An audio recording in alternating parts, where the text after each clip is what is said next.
What's going on, guys?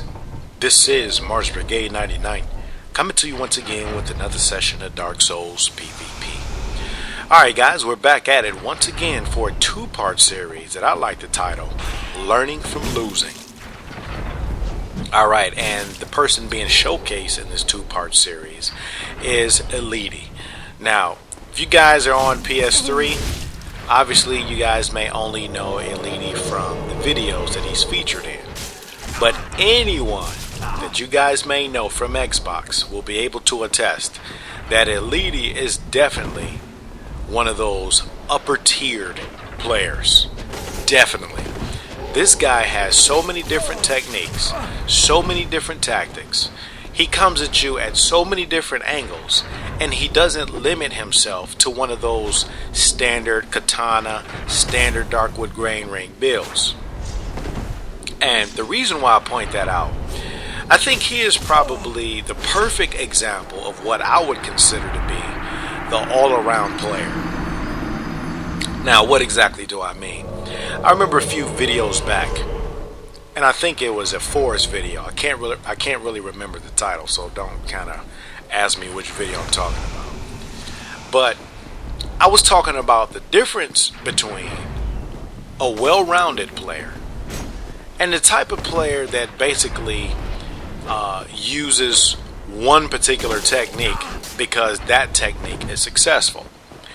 And the example that I gave was, a person who will use his standard darkwood grain ring katana build versus the type of player that is basically familiar with pretty much more than one roll speed. May it be medium roll, fast roll, and darkwood grain ring, and is basically well-rounded with most weapons. And I basically said that, of course it's just my own opinion, is that I have a lot more respect for the well-rounded player. And actually let me take that back. I think respect is kind of the wrong term, because this is not to say that I don't have any respect for the type of person whose playstyle is pretty much one-dimensional. But what I'm saying is, the players that I personally consider to be the best are the ones that are the most well-rounded. And I think EIiitti is one of the, he's basically a primary example of that type of player. Now, I've played him on a number of occasions. And I've played him with shields, no shields, poise, obviously no poise. And in every situation, this guy has a playstyle that's basically nothing but guessing games. Now, you guys may watch the video, you may say to yourself, well, I don't really understand what you're talking about. Anyone on Xbox who has played against them, I'm pretty sure you guys would know. Right? And the point that I'm getting at is, a lot of times, when the circle of players that you surround yourself with, if for the most part you pretty much get a lot of wins and you're pretty much successful, and a lot of cases you may not necessarily realize your own weaknesses. But in most cases, it's only when you're faced against a person that not only beats you more often than you beat them, but also has a play style that's pretty much well-rounded. It really humbles you and teaches you. Well, actually, I'm not going to say teaches you. I would say that it kind of reveals to you some of your strengths and a lot of your weaknesses. And the reason why I point that out is, as a matter of fact, I think this is a perfect example. And actually, you guys just noticed what I did before I finish off with my rant. We were going through this series, and good old EIiitti, he said, hey dude, you have a bad habit, I'm going to try to break you out of it. And one of the bad habits that I have is because most people will tell you that when I'm doing organized matches, I try not to stun lock more than 2 hits. In most cases, I'll stun lock you twice and then I'll get out of it for 2 reasons. The first reason is, like I've said plenty of occasions, when I'm playing in organized setup matches, I play a lot differently than what I do during random invasions, and especially in the forest. Random invasions, there's only one goal for the most part, or in some occasions maybe there's 2 goals. The first goal is to gain humanity, and another goal is basically to earn your is to gain souls. Right? So in other words, the only thing you're focused on doing random invasions is to kill your enemy.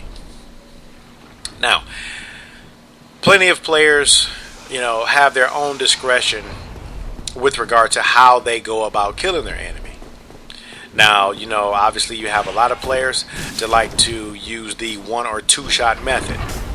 Me personally, I don't like the 1 or 2 shot method, even though the goal is to hurry up, get in there, and kill the host or the host and his phantoms.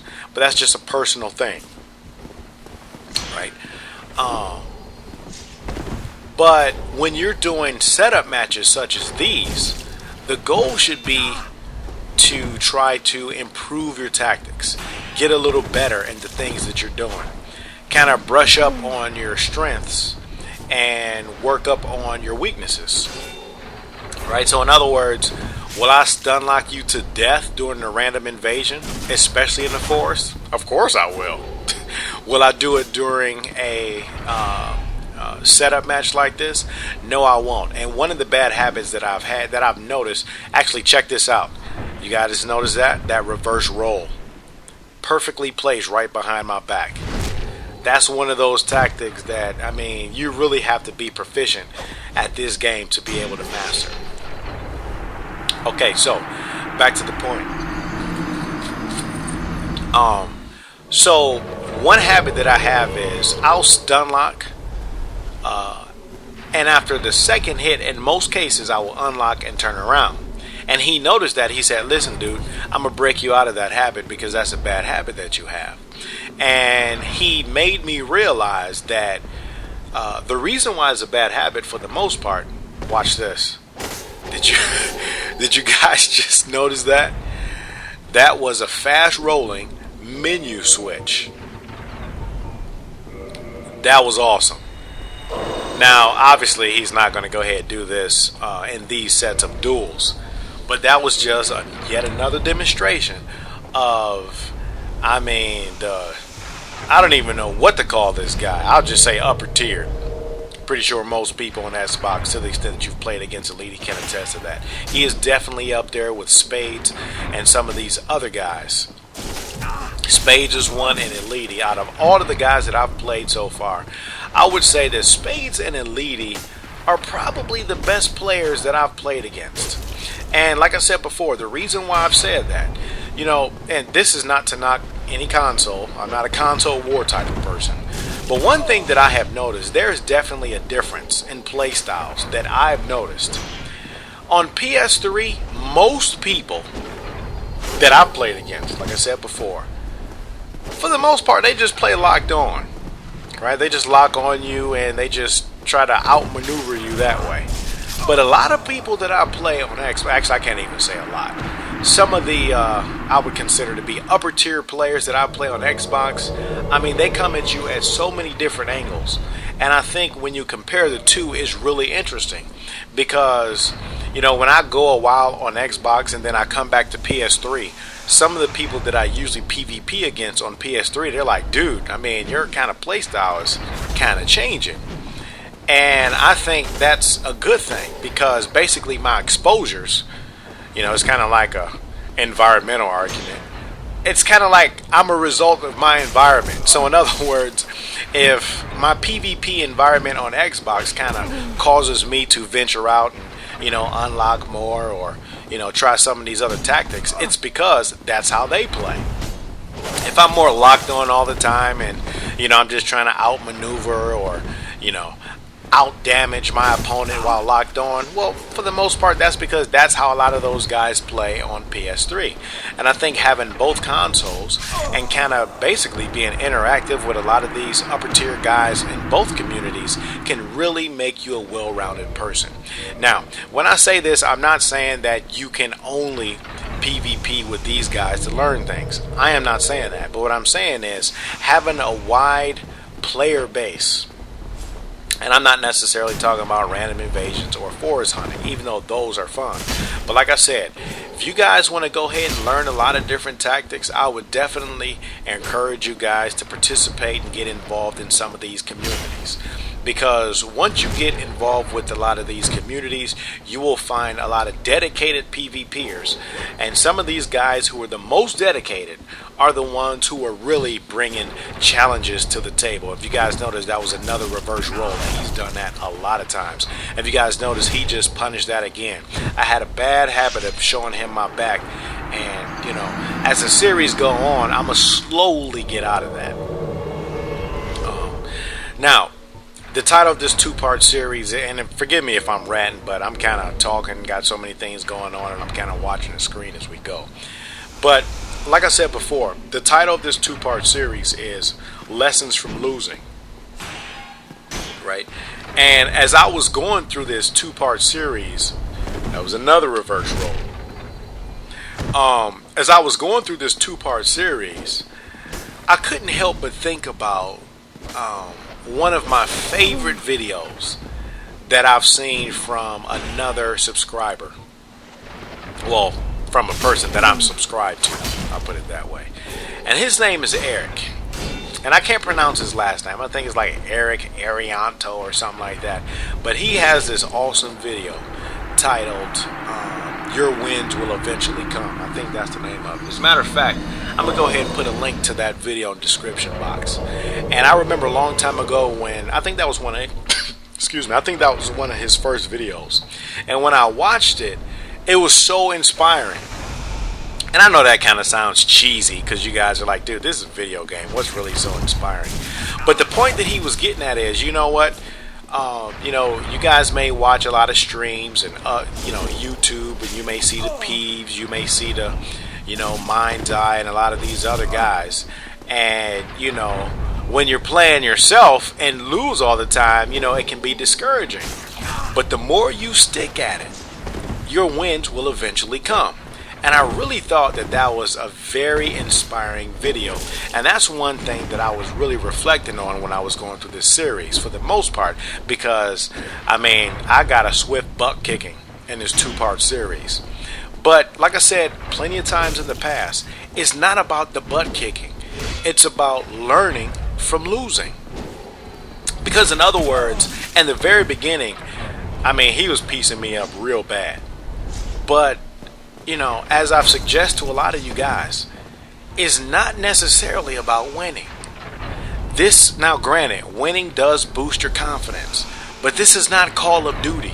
You can't look at this thing as far as kill-death ratios, especially for you new guys, and especially for you guys that have yet to get the game. Perhaps you may watch Dark Souls YouTube videos and Twitch streams, and you're thinking about making your first Souls investment when Dark Souls 2 come out.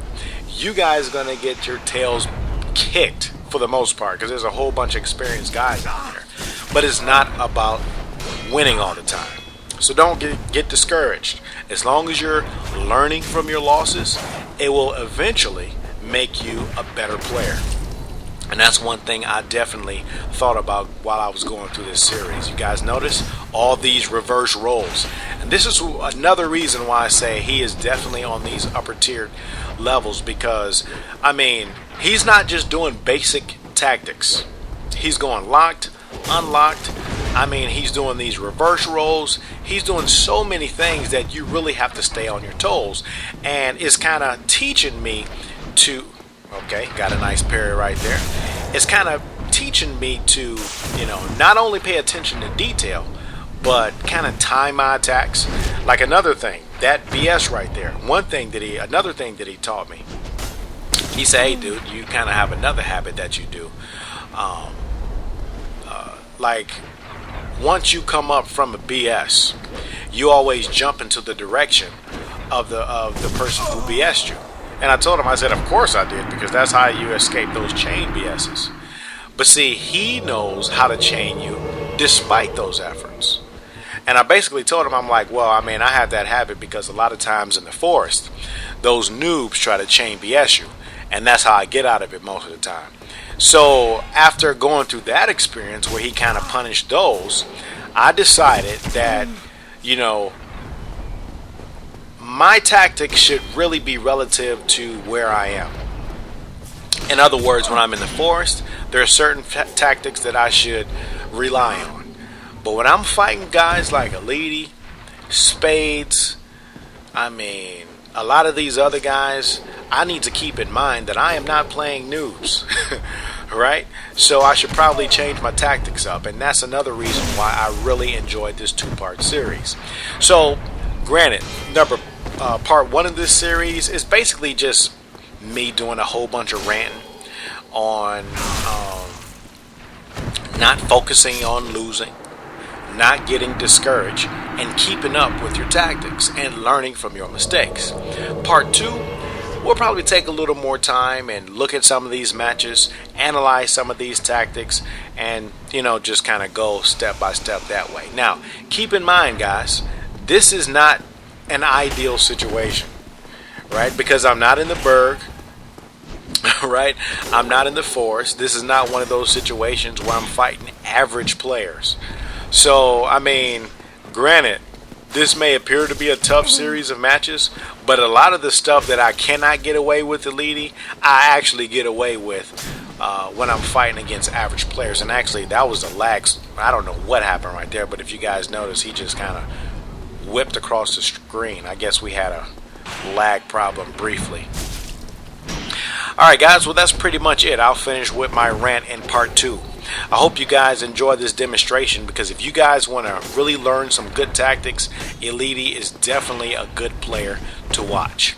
Alright guys, well hey, stand by for part two. Martyrs Brigade is